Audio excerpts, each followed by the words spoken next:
Guys, what is going on? Here at you with some Ultimate Cup coverage. There was an online Ultimate Cup this past weekend. Played with a modified rule set. Everything is mono-colored, as well as some banned cards such as Wergarumon X Antibody, Death X, whatnot. So lots of really cool viable decks in this format. The best of which is probably going to be BloomLord, which I'm facing over on the left. I am highlighting Ulforce Veedramon on the right. One of my favorite decks, just ever since the game has basically been a thing back in set 2, and the constant support has been really cool, but I think the BT11 support is really where it's at. As you guys will see here, we're just getting set up a little bit. My opponent does have the Weedmon in the back. I'm bricked a little bit on rookies here, but I do have the Madoki Betamon to be able to memory choke him, and then the V-Tamer Tai Kamiya is going to come down to put my opponent to 1. Without the use of the memory boost, he's not really going to be able to do much here, so we are just going to see a Palmon revealing Ayatar BloomLord. Also a Taiga was bottom deck. That's a really interesting tech card. Really cool stuff. Lets you basically reduce the evolution cost of 1 if you're evolving, I think, from like a 5 or higher or something. And plus 1k to your Digimon. So we're going to go Vmon in the back here. EX1 Vmon is really sick with the Ulforce Veedramon to basically get you that free extra memory. Lobomon in the back is not the most ideal champion to evolve on, but it'll get us there nonetheless. We're going to evolve into the Arrow Veedramon, who is going to set us up for the Ulforce plays. This is kind of the bread and butter play. You typically always want to evolve into Arrow Veedramon in the back, then move him out to use the main effect to search for your tamers. Therefore, you'll get him suspended, and then you can set up into your Ulforce, which will unsuspend itself typically upon evolution. So our opponent, we're going to use our memory as efficiently as possible to try to limit what our opponent can do. So Sunfilmon's going to hit the board for a cost of 2, suspending itself to be able to play a plant from the hand, thinking on which one to play. We're eventually just going to see the red Vegemon here played for a cost of 0 here. Of course, the Madoki is basically preventing the use of that memory boost, but we can just evolve Ayatar in the back to be able to play something on next turn, set up into the Hydramon. The thing about Madoki that's really broken against this deck is, of course, it's really strong against BloomLord. It doesn't allow the memory gain for BloomLord, and then therefore you don't get the unsuspend effect with BloomLord since you're not gaining any memory. So I'm at 2 here, but that's totally okay, because this deck does gain memory quite a bit. So we're just going to attack into the Sunfilmon to get it suspended regardless, drawing off the Wanyumon since we got a blue tamer, and then drawing off the Tai V-Tamer. Usually want to use the main effect to search tamers, but I think I had enough tamers in my hand, and I wanted to clear both bodies on field. You really don't want to give BloomLord any leeway. So we're going to Ulforce effect to play a blue tamer. The blue tamer will be Jerry, who's on play, will play a Leomon for free, and then since we played a blue tamer, Ulforce's your turn effect will unsuspend itself, then triggering the effect when it unsuspends. Bounce to level 3, but for each blue tamer you have, increase the level cap so we can bounce to level 5 or lower, all the while choking our opponent to 1 with the Madoki. I do have to say, is quite the disgusting play. There is really not much our opponent can do here outside of something like a Grandel Soul, but a lot of the BloomLord Hydramon decks are not really running that card anymore. Definitely not the most memory efficient, but it is useful sometimes to just out something like this Ulforce. It doesn't have evade right now, but really not relevant against the BloomLord deck. So Ayatar is going to utilize its effect to play out a Palmon here. Palmon is then going to look at the top 4 of the deck, grabbing another Ayatar, I believe. And so now we can do some shenanigans. If he did have like a 1 cost here plus like a Digisorption, he could have gone into a Hydramon, but instead we're going to see the Nidhogg, which is not something I expected whatsoever. Going to be really strong here to bottom deck both the Leomon, avoiding its on deletion effect, as well as getting rid of the Madoki finally, but by this point I've got so much advantage. I'm going to go ahead and evolve into the Warp Vmon in the back, who's actually not like that amazing in this deck. That's kind of a discussion for another video, but it is what it is. I like it really for the inherited effect. So we are just going to play the Arena to give our Ulforce Evade blocker, playing it a little bit safe here because I do actually want to crash into the Nidhoggmon, and I need to get the Evade in order to survive that battle. So what I'm going to do is going to give it Evade blocker, and then give it plus 1000 due to the tie effect, swing into the Nidhogg, and then use the Wanyamon to draw a card, Rena effect to then trigger an on-play, to then play another Rena, to then unsuspend the Ulforce, to then gain off of the Vmon, both Renas, gaining 3, bouncing the Palmon, swinging into the Nidhogg, and then evading because I would be deleted by battle, and then since an Ulforce was suspended, I can trigger the second Rena to then trigger an on-evolve again, to play a Davis, to then get a search, and then unsuspend the Ulforce again. So guys, if you are planning to play this video, I've done a video on it in the past. Let me know if you guys want me to maybe kind of talk about it more in depth now that I have like tournament experience with this deck and stuff. But it's pretty complicated. Like the interactions and stuff you can do are pretty out there. So definitely not for the faint of heart, but it is a really, really sick deck. Like, I love this deck.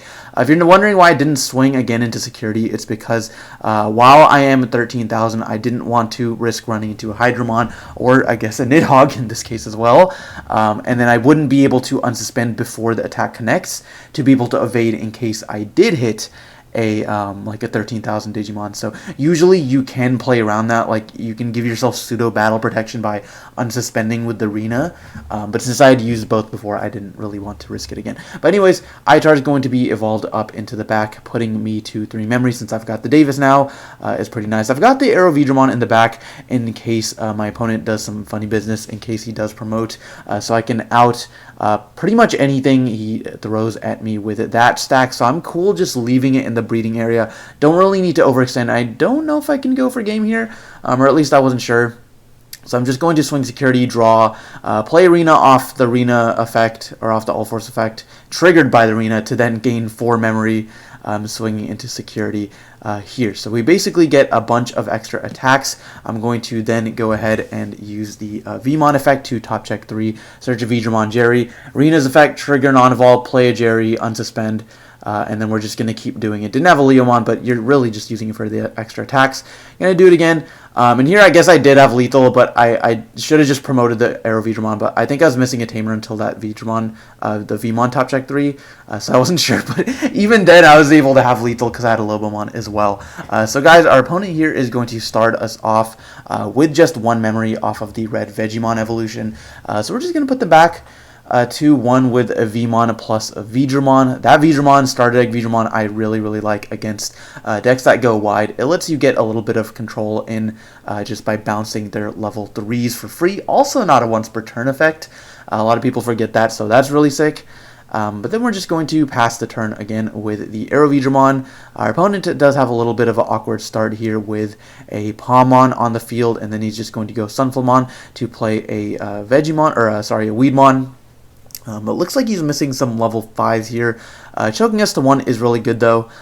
So I was debating whether or not to move out here, but I think I did have the Ulforce combo, at least just to bounce 1. So what I can do is swing over the Sunflamon and then bounce the Weedmon. So that's exactly what I'm going to do, swing into the Sunflamon, not drawing off the egg unfortunately, but then we can just evolve into the Ulforce, putting our opponent to 3. Ulforce effect to play Arena. Arena's effect will give it evade blocker, and then because I played a blue Tamer, unsuspend, gain 1 off Arena, gain 1 off Vmon, go back to 1. Choking our opponent to 1, of course, with an evade blocker. It's just really gross. It's really nice. So we are going to be able to just force him to pass turn with the Itar, putting me to 2, hatching an egg. I'm going to go ahead, swing, draw now that I have a blue Tamer, give it evade blocker off of the Arrow Vidramon effect. Rena's effect to then play out a Davis, looking at top 3, grabbing a card, unsuspending, gaining 2 memory, and then checking 1 security for just 12,000. And then we're going to utilize the rookie. We just searched off the Davis to Digivolve in the back, and with I think what 5 memory here, 4 memory, we can do quite a lot. So we're gonna go Lobomon once again in the back for a cost of 2. And then possibly swing, no, because I don't have another Arena, so I think, yeah, we're just going to play it safe, go Ulforce, setting up for another Ulforce, go Arrow Vidramon in the back, once again choking our opponent to 1. No memory tamers for him this game either, which is a little bit unfortunate, but Bloom, as long as you don't have like a Madoki or anything, they can do a lot, even with just 1 memory. So we are going to use Itar to play out the Weedmon. If we see something like a Blossom on here, which we do, Digizorb -3, getting you that suspension for basically no cost cycling a card as well. And then a Hydramon here would be able to out the Ulforce, which is exactly what we're going to see. Hydramon for 5, suspending the Ulforce to gain 1 memory back, and then end of your turn, since he's got another guy on field that's suspended, we can just bottom deck the Ulforce. Which is exactly why I wanted to set up with my Aerovedramon in the back, just in case we did see a Hydramon to out the first Ulforce. So I am at a decent amount of memory though, so sitting at 3 here.